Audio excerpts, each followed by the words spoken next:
O sol de Sinaloa não conhece a misericórdia.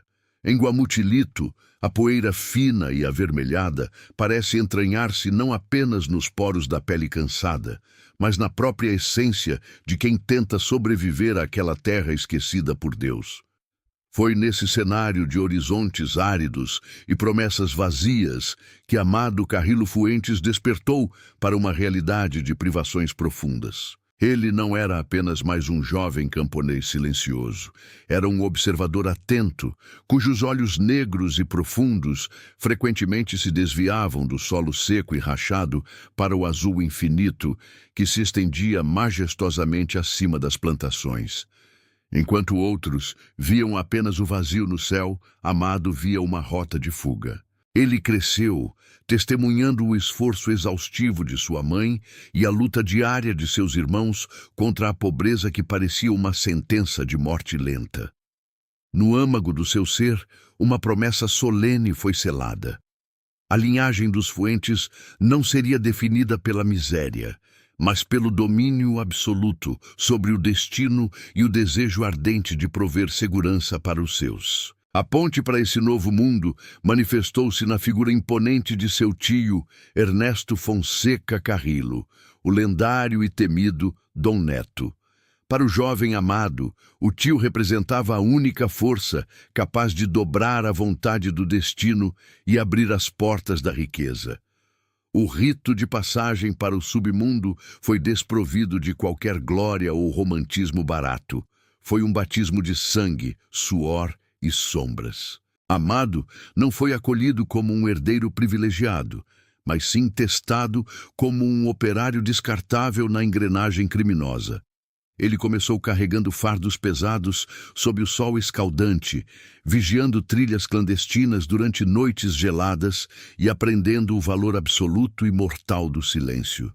Dom Neto observava o sobrinho com uma mistura de ceticismo e curiosidade crescente, notando que, ao contrário dos outros capangas que se perdiam em vícios e exibições inúteis de força bruta, Amado mantinha uma disciplina quase monástica. Ele estava ali para aprender a complexa mecânica do poder e como o crime poderia ser um negócio de precisão. Sua motivação era cristalina como as raras águas que faltavam em sua aldeia natal. Amado não desejava ser meramente um braço armado ou um executor de ordens triviais e perigosas. Ele possuía uma visão estratégica rara que transcendia a brutalidade comum do narcotráfico daquela época. Enquanto os cartéis rivais se degladiavam pelo controle de estradas lamacentas e rotas terrestres vigiadas, a mente de Amado já sobrevoava as nuvens mais altas. Ele passava horas solitárias, estudando mapas de aviação, compreendendo as falhas técnicas na cobertura de radares e a logística rudimentar que limitava o crescimento dos negócios da família. O céu exercia sobre ele uma fascinação quase religiosa, representando a liberdade total e, acima de tudo, a escala industrial que o crime organizado ainda não ousara alcançar. Ele sabia que o transporte terrestre era um método arcaico, lento e vulnerável a qualquer bloqueio governamental ou traição inesperada. O primeiro grande conflito de sua trajetória foi provar seu valor intelectual dentro de um sistema dominado por homens rudes que só respeitavam a cicatriz e o calibre da arma. Amado enfrentou o desprezo latente dos veteranos que viam em sua natureza introspectiva um sinal de fraqueza ou hesitação. No entanto, sua frieza era sua arma mais letal. Ele aprendeu a controlar o medo visceral, transformando a ansiedade juvenil em uma paciência predatória incomparável. A transição da inocência para a maturidade criminosa ocorreu nos momentos em que ele precisou decidir, sem hesitar, entre a moralidade de sua infância e a sobrevivência brutal no cartel. Ele escolheu o poder, moldando seu caráter para se tornar o arquiteto de uma nova era logística. Sua mente trabalhava como uma engrenagem de precisão, calculando riscos monumentais que seus superiores sequer conseguiam imaginar em seus delírios de grandeza. Antes de continuarmos, inscreva-se no canal e nos diga nos comentários de onde você está assistindo. A tensão atingiu um ponto de ruptura quando Amado percebeu que as rotas terrestres estavam irremediavelmente saturadas e comprometidas pelas forças federais. A pressão constante da DEA e das autoridades mexicanas estava asfixiando os lucros e aumentando a pilha de corpos nas valas comuns. Ele teve então a ideia que mudaria o curso da história moderna, transformar aeronaves comerciais de grande porte em mulas gigantescas.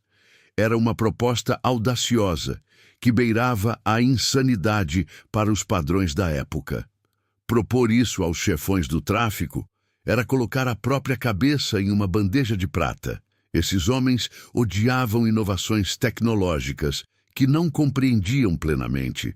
Amado sabia que, ao cruzar o limiar daquela sala de reuniões esfumaçada, ele sairia como um gênio visionário ou não sairia vivo. O suspense denso pairava no ar enquanto ele limpava o suor das mãos, ciente de que o Senhor dos Céus estava prestes a nascer do risco absoluto de sua própria existência, desafiando a gravidade para construir um império que tocaria as nuvens e as estrelas, mudando o tráfico para sempre. A visão de Amado não era um delírio de grandeza, mas uma necessidade matemática e estratégica. Enquanto outros traficantes ainda se perdiam em picadas de mata e subornos em pequenos postos de fronteira, ele começou a planejar e adquirir uma frota que desafiava a lógica da época. Ele não queria apenas aviões monomotores que transportassem fardos modestos. Ele desejava aeronaves comerciais de grande porte que pudessem carregar toneladas de uma só vez.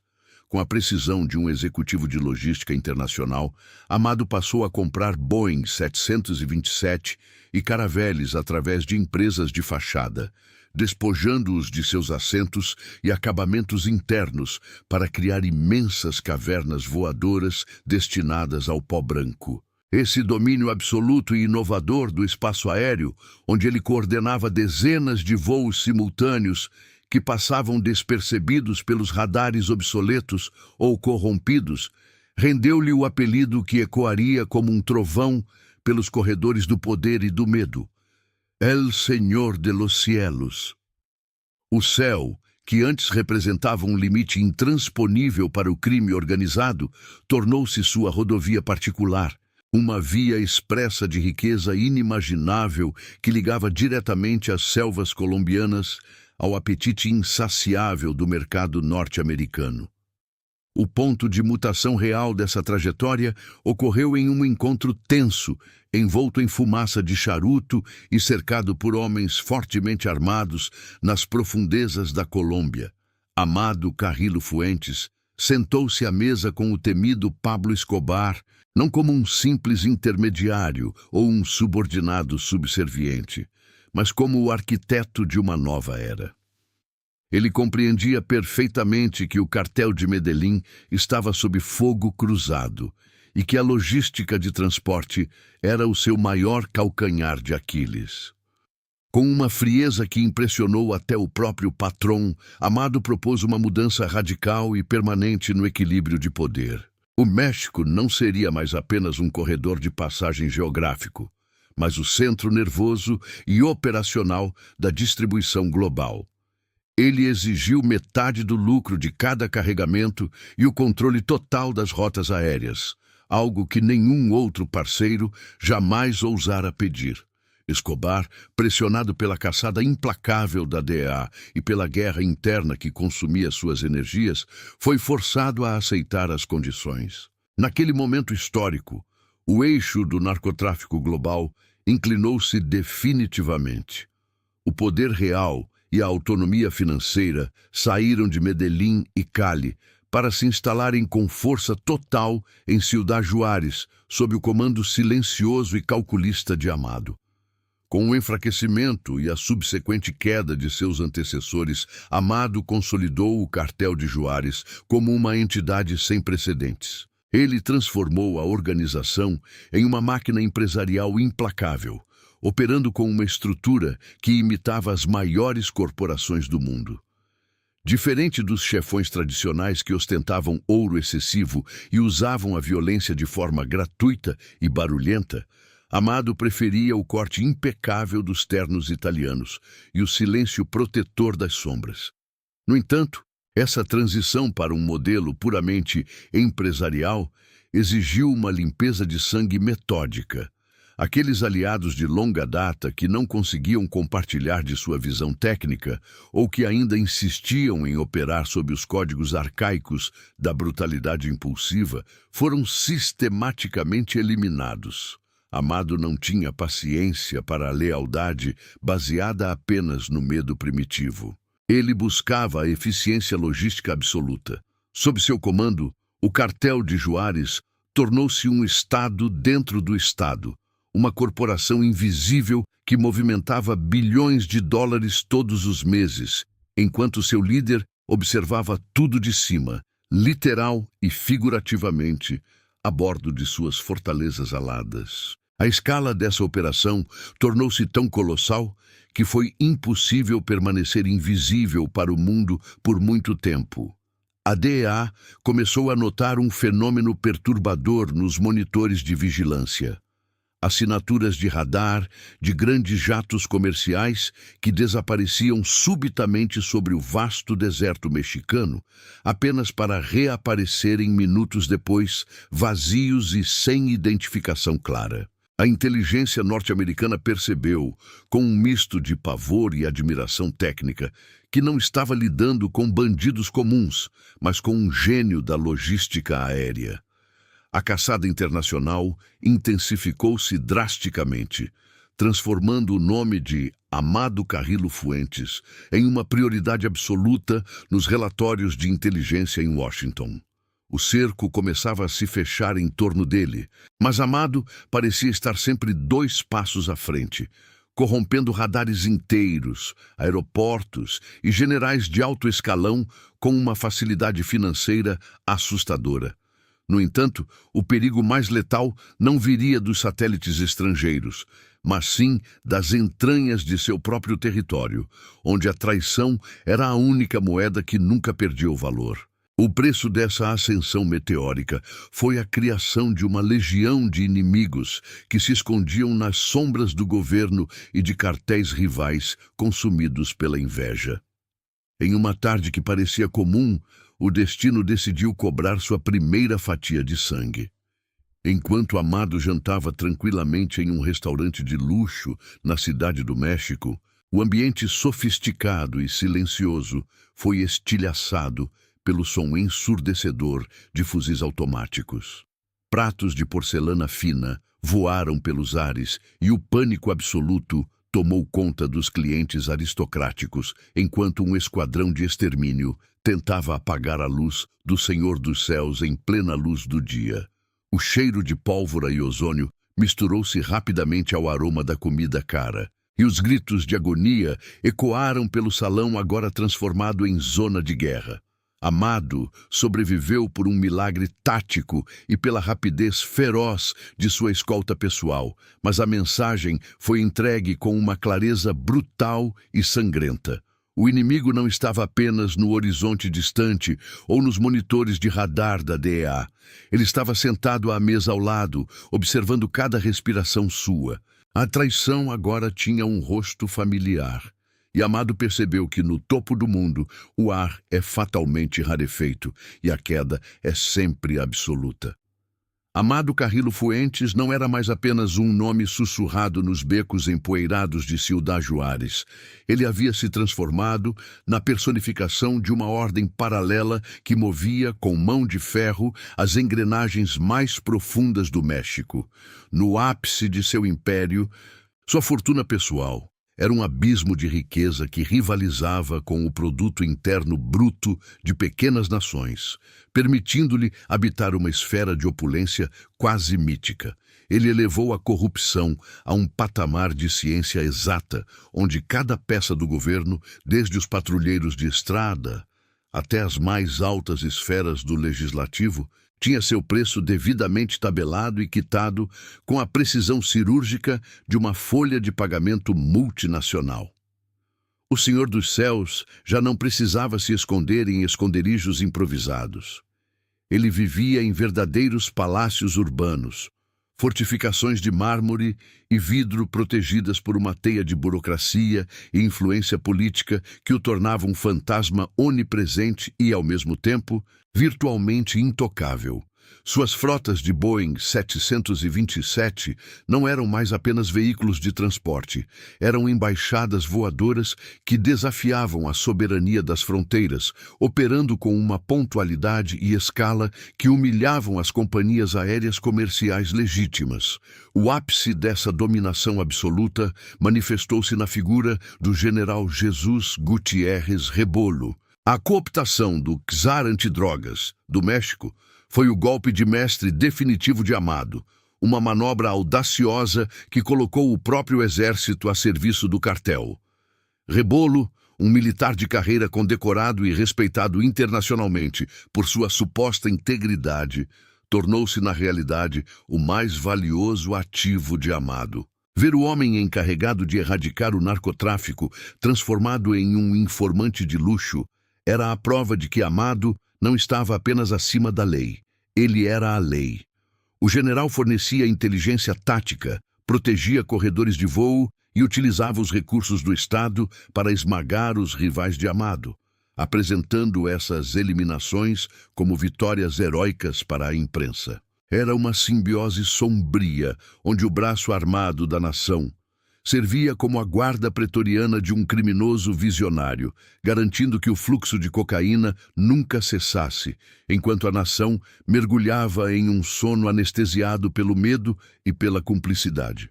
Entretanto, por trás da máscara de imperador inabalável, Amado enfrentava um conflito interno que nenhum suborno poderia silenciar. Ele era um pai devotado, um homem que nutria o desejo quase desesperado de que seus filhos nunca fossem tocados pela sombra da violência que ele mesmo exalava.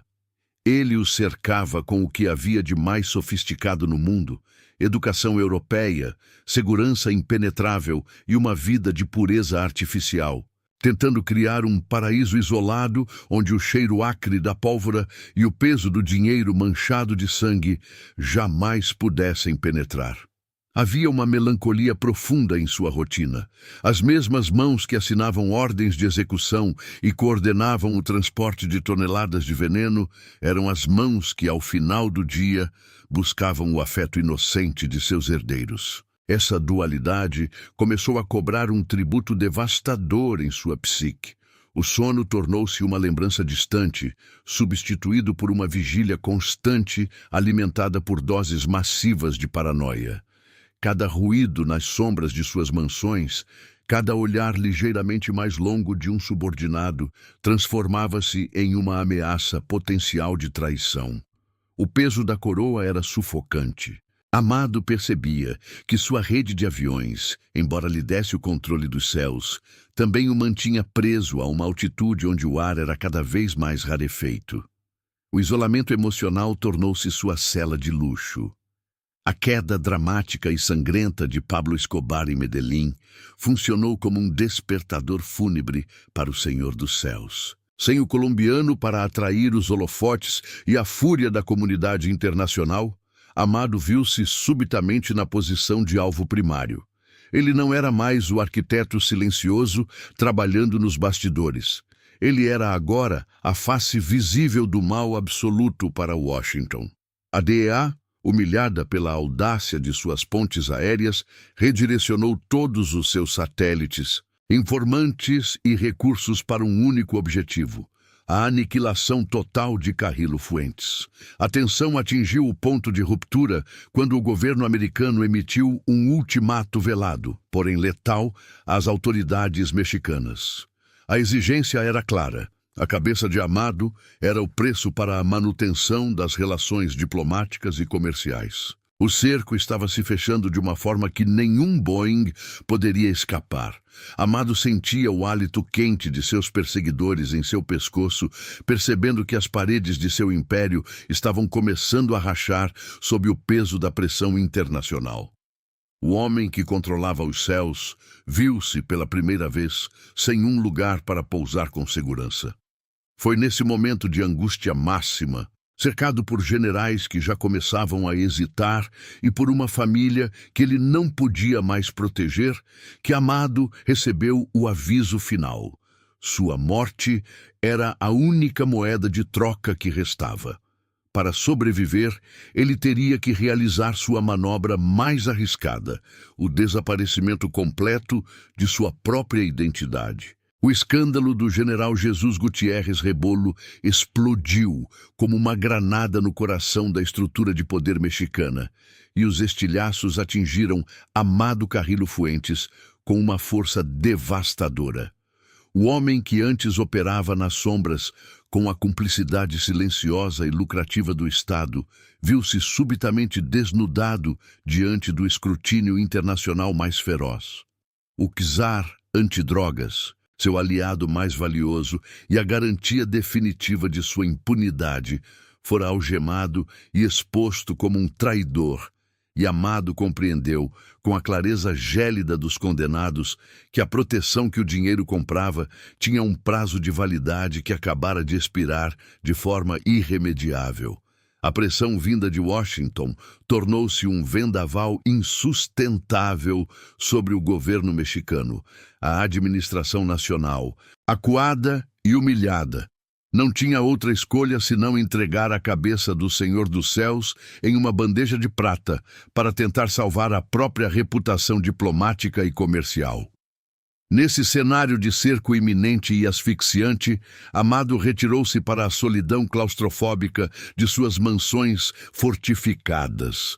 O isolamento, no entanto, não trouxe a paz desejada, mas sim uma paranoia progressiva, que começou a devorar sua sanidade e seus laços com a realidade. Ele se transformou em um fantasma dentro de seu próprio império, uma presença invisível que governava através de ordens criptografadas e mensageiros que mal ousavam sustentar o olhar em seus olhos. As paredes de mármore e vidro, temperado de suas propriedades, que antes simbolizavam seu triunfo absoluto sobre o mundo, agora pareciam as muralhas inexpugnáveis de uma prisão de altíssimo luxo. Cada ruído noturno, cada movimento inesperado nas sombras dos jardins rigorosamente vigiados, fazia sua mão buscar instintivamente a coronha da arma. Ele desconfiava de absolutamente todos, dos generais que ainda recebiam sua generosa folha de pagamento, dos tenentes que juravam lealdade eterna, e até mesmo dos criados que serviam seu café matinal. A traição era um aroma metálico que ele sentia em cada corredor, uma sombra que se alongava cruelmente à medida que o sol de sua influência política se punha no horizonte deserto. Foi no epicentro dessa tempestade mental e física que o plano de fuga definitivo começou a tomar uma forma concreta e desesperada. Amado sabia que não poderia mais ser o Senhor dos Céus se o firmamento estivesse agora infestado de satélites americanos e radares implacavelmente hostis. A ideia de mudar radicalmente de rosto e de identidade não era motivada por um capricho de vaidade, mas por uma necessidade biológica e primitiva de sobrevivência.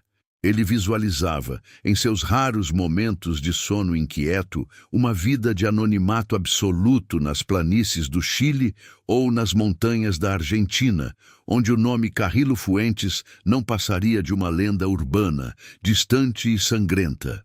No entanto, o conflito interno era brutal e desgastante. Abandonar o cartel de Juárez significava abdicar voluntariamente do poder supremo que ele havia levado décadas de sangue e estratégia para consolidar. Era o dilema existencial entre morrer como um imperador temido ou viver como um ninguém protegido pelo esquecimento. A vaidade lutava contra o instinto mais básico de preservação E Amado oscilava perigosamente entre o brilho das armas e o silêncio de uma vida nova e incerta. Mas o sangue que ele derramou não permitiria uma partida pacífica ou discreta. Antes de desaparecer no vácuo da nova identidade, Amado precisava realizar uma limpeza final, uma purga sistêmica que garantisse que nenhum segredo vital sobreviveria à sua complexa metamorfose. Em uma série de operações coordenadas que lembraram o rigor tático de seus anos mais violentos, ele ordenou a eliminação sistemática de possíveis delatores e de subordinados que demonstravam qualquer sinal de hesitação ou fraqueza. O caminho para a sua suposta ressurreição foi pavimentado com os corpos sem vida daqueles que sabiam demais. Foi uma vingança preventiva. Um último recado sombrio deixado para o mundo antes de mergulhar no abismo do anonimato. Ele ainda era o dono absoluto das vidas alheias, mesmo quando estava prestes a abdicar legalmente da sua própria existência física e social. A despedida de sua família ocorreu em uma atmosfera carregada de uma tristeza solene e pesada. No olhar de seus filhos, ele buscava a inocência que tentara preservar a todo custo, mas que agora parecia uma ferida aberta e incurável pela violência que ele mesmo gerara ao longo de sua ascensão meteórica.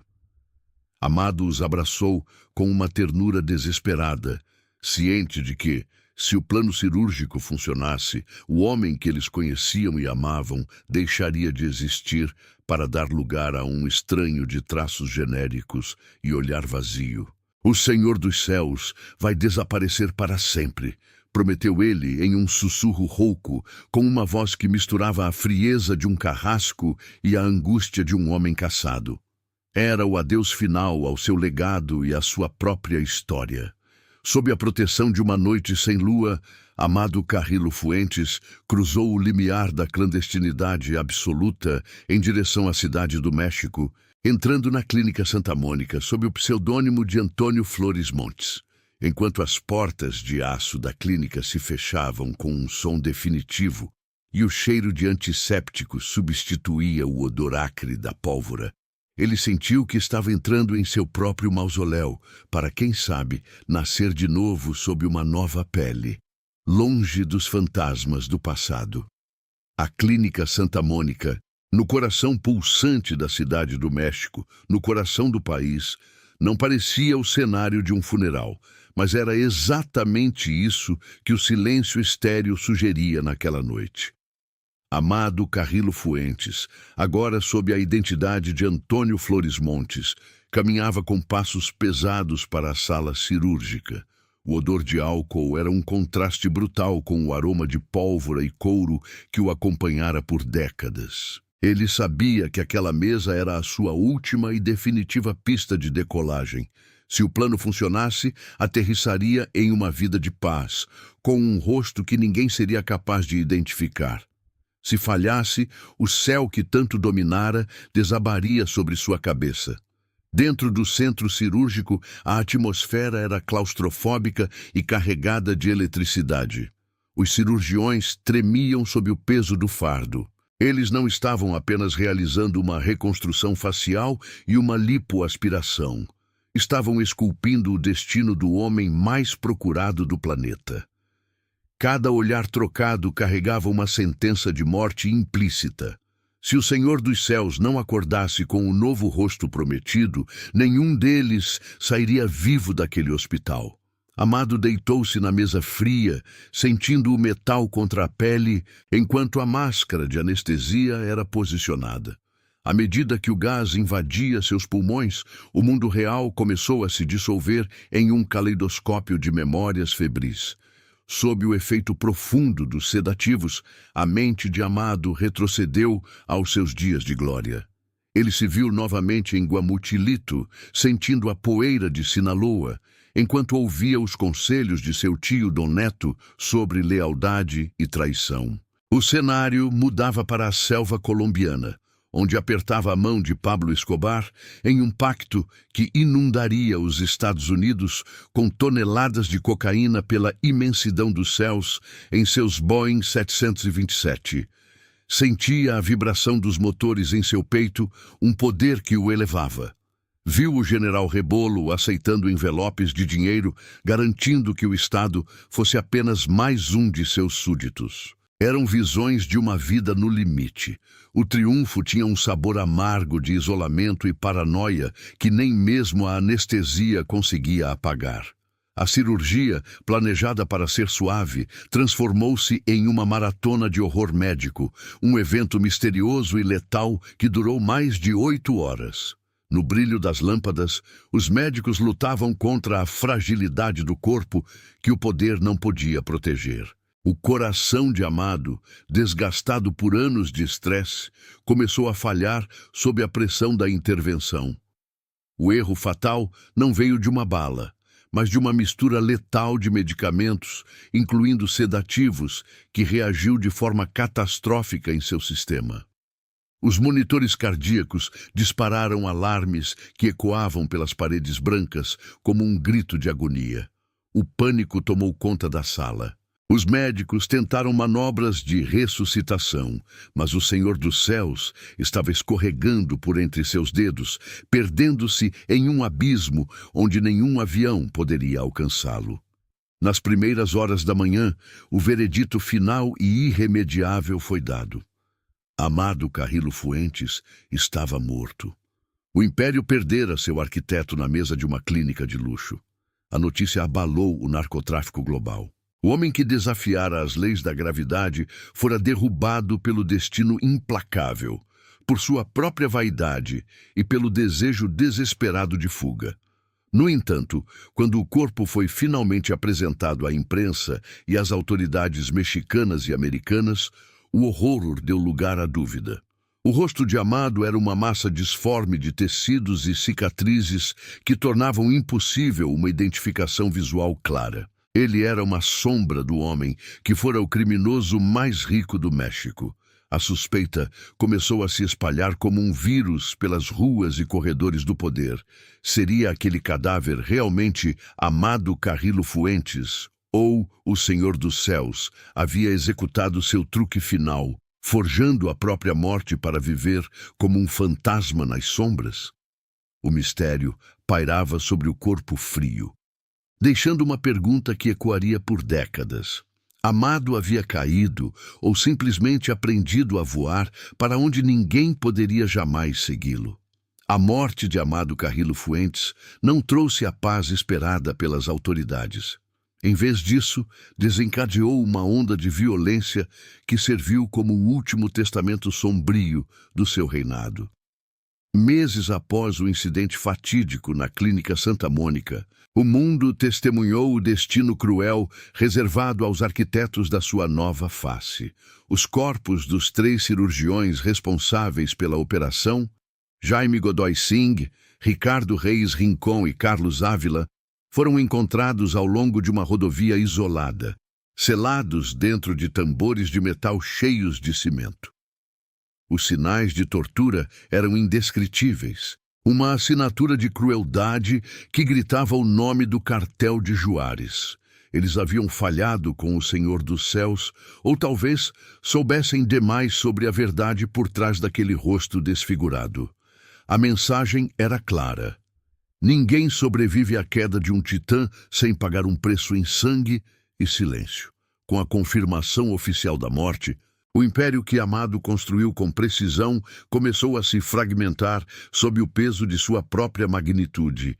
Sem o seu gênio estratégico para manter as rotas aéreas fluindo como veias de ouro, o cartel de Juárez mergulhou em uma guerra de sucessão violenta. Seu irmão, Vicente Carrillo Fuentes, tentou segurar as rédeas do poder, mas a ausência da aura mística de Amado deixou o grupo vulnerável. Outros cartéis avançaram sobre os territórios que antes eram intocáveis. A queda de Amado não foi apenas o fim de um homem, mas o encerramento de uma era onde o crime era gerido como uma empresa multinacional.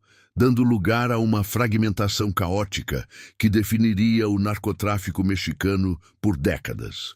O legado de sangue deixado por Amado permanece gravado nas cicatrizes profundas do México. Ele transformou o crime organizado em uma operação logística global, provando que o controle dos céus era a chave para a dominação absoluta. Antes dele, o tráfico era feito por trilhas poeirentas. Depois, tornou-se uma rede sofisticada de transporte aéreo capaz de mover toneladas de cocaína através de continentes. Sua influência forçou governos a redesenharem suas táticas, percebendo que enfrentavam um adversário que pensava como um magnata. Amado não apenas vendia drogas, ele vendia a ilusão de que era possível ser invisível enquanto voava acima da lei, comprando o silêncio de generais e de nações inteiras. No entanto, o mistério sobre seu fim continua a alimentar lendas urbanas. Muitos se recusam a acreditar que um homem tão meticuloso terminaria seus dias em uma mesa de hospital. Surgiram teorias de que o cadáver na clínica era o de um sósia e que o verdadeiro Senhor dos Céus estaria vivendo no Chile sob uma identidade que ninguém poderia rastrear. Se ele realmente escapou ou se sua vaidade foi o seu único erro fatal, é uma pergunta sem resposta. Para o mundo, ele é uma estatística forense. Para o mito, ele apenas mudou de altitude, escondendo-se onde os radares da justiça não conseguem mais alcançar sua sombra. Hoje, em Guamuchilito, o nome de Amado é pronunciado com respeito e temor. Seu túmulo suntuoso ergue-se como um monumento à ambição desenfreada. Ali, o silêncio guarda os restos do homem que ousou ser o dono do horizonte. A estrutura imponente é um lembrete de que o poder absoluto sempre encontra o solo de forma violenta. Amado Carrillo Fuentes provou que é possível dominar as nuvens, mas a gravidade da realidade é implacável. Sua capela luxuosa reflete o custo final de uma vida dedicada ao veneno, uma existência cercada de mármore e ouro, mas desprovida da paz que ele tanto buscou. A trajetória de Amado encerra-se com uma reflexão sobre a inevitabilidade da queda. Ele tentou escapar de sua própria pele apenas para descobrir que o medo era sua sombra mais fiel. O Senhor dos Céus terminou sua jornada como uma figura trágica, vítima do desejo de uma liberdade que o crime nunca permite. Sua história é um aviso. No jogo do poder absoluto, o único destino é a infâmia. Nem mesmo as asas mais fortes podem sustentar o peso de uma consciência manchada pelo sangue, e no fim, todo o império construído sobre a dor está destinado a desmoronar sob o peso do próprio pecado. O céu que ele tanto amou foi, finalmente, o lugar onde sua glória se dissolveu no vazio absoluto.